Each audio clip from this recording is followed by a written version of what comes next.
welcome back. This is Marie Antoinette Waite here at the International Wealth Builders Association radio talk show.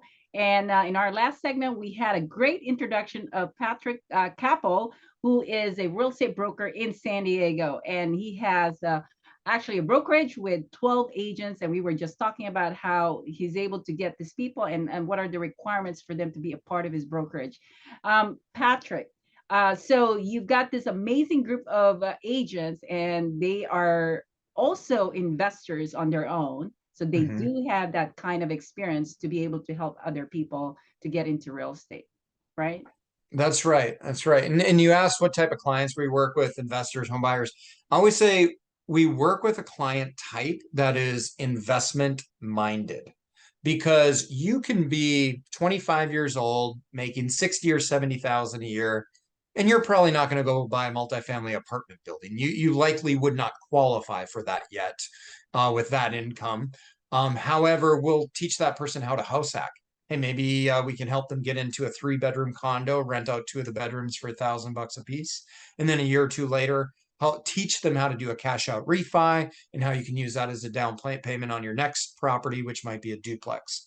So I always tell my agents, our job is not to sell real estate. And that sounds weird because it's what we do. We sell real estate. But I tell my agents, our job is to make our clients wealthy. And that could be a home buyer.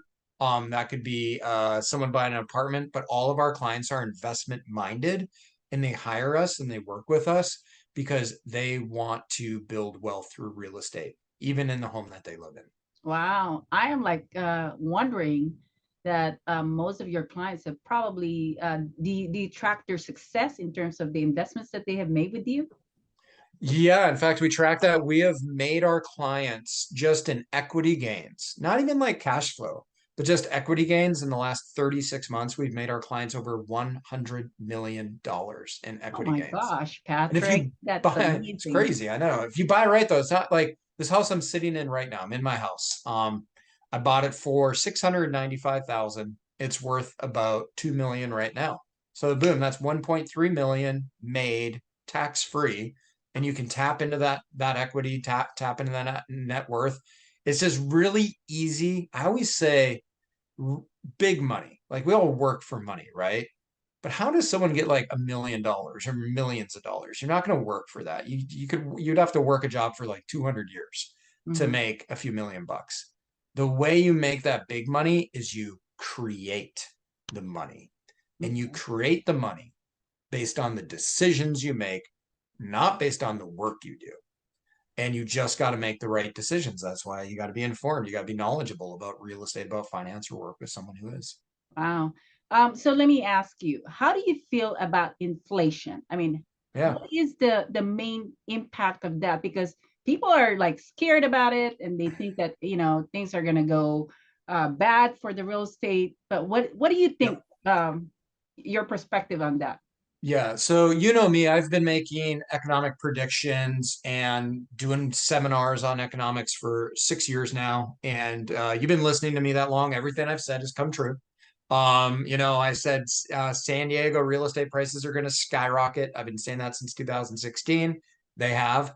And I said it's because of the biotech. In 2020, in the summer of 2020, I have multiple recordings of me saying in the next 12 to 24 months, we're going to see more inflation than we've ever seen in our lifetime. I said that in 2020, and it wasn't until really late 2021, almost 18 months later, that the government started saying what I had been saying for a year and a half. And I've been saying the inflation was going to come because of the money supply. The supply of money, dollar bills out there, the supply of money is what determines how quickly things go up in value. And we've never had the money supply in the United States of America since history began go up as quickly as it did in 2020 and 2021. And it was because of the pandemic, not because of the pandemic, but the reaction to the pandemic was the government printing off so much money and giving it to society. That caused inflation.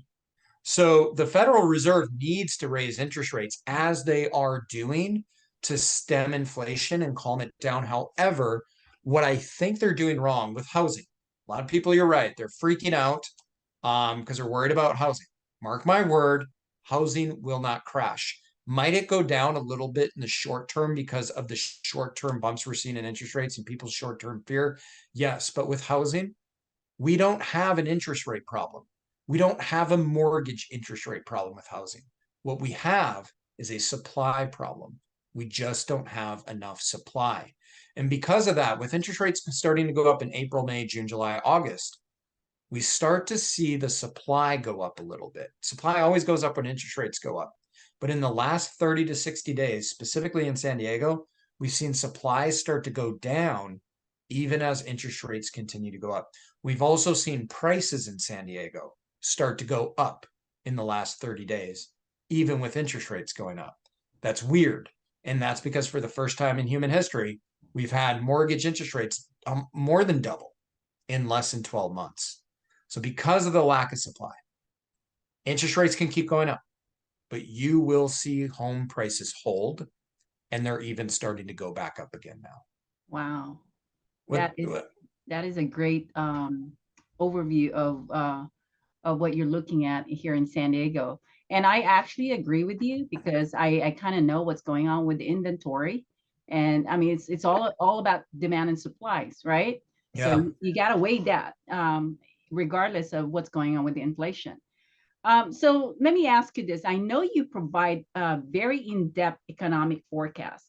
Now, I know a lot of people do that too. They come up with their own, forecast. But how do you differentiate your forecast in terms of making sure that we're not, that we're giving good information to people? Look, so I see a lot of people in the industry giving their forecasts, and before believing anything anyone says, really about anything, but in this case, economics, I would look at their credentials.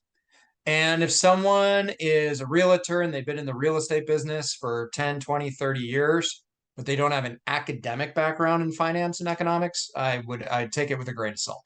I know realtors who have been in the business for 3 decades and they have always been wrong about their forecasts. And they've made their decisions and they're pretty close to broke because of that, because they just didn't buy when they should have bought. I would look at someone's academic credentials to determine if I'm going to listen to them or not. So I get a lot of my information and my data from many of the academic institutions I went to, UCLA, USD. I also get it from raw data sources like the federal government, the Federal Reserve, San Diego Association of Governments, Association of Realtors here.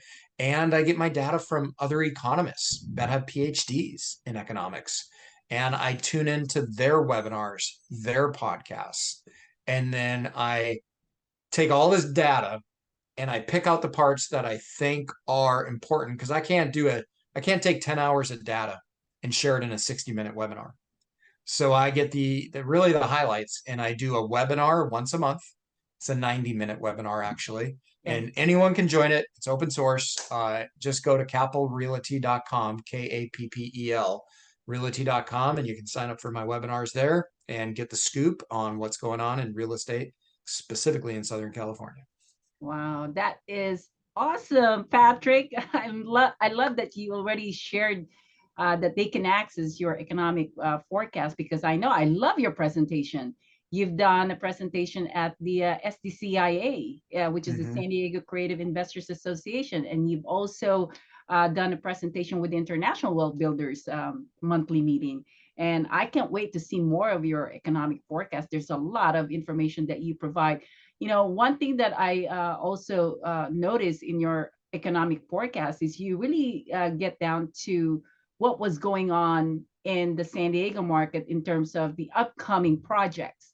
I Mm-hmm. mean, those things are, I think, very valuable for people. And can you explain why it is important for them to know why, for this upcoming projects? Why do they need to know that?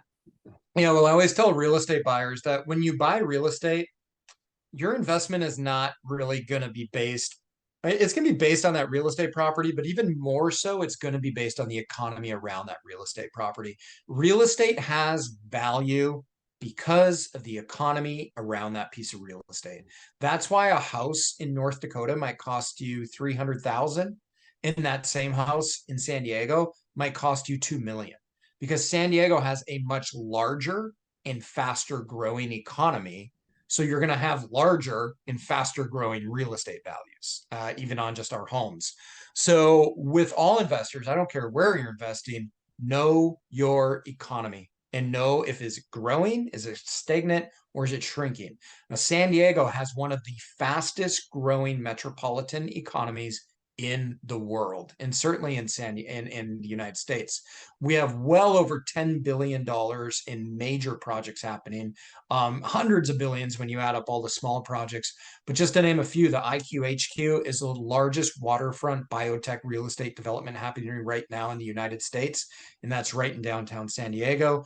That's about a $2 billion transaction. You've got a $4 billion impact happening in Hillcrest right now, with over $4 billion in brand new hospital and medical campuses being developed.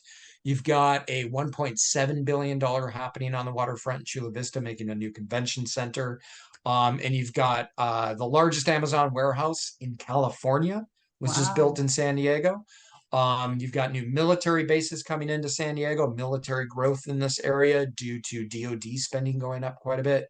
So there's just tons. Apple, one of the most well-known tech brands in the world. And Apple is growing by 20,000 employees over the next 5 years. And they said over 25% of those will be stationed in San Diego. And that's San Diego. And this is Apple, not me. Apple said San Diego is going to become one of the engineering development hubs for Apple company. Wow. He's got a Okay. lot of growth happening here. And Yeah, I it looks always, looks like there's a lot. Okay, we're gonna take another commercial break, yeah. Patrick. I am excited with this information you're sending me, but we're gonna take a break.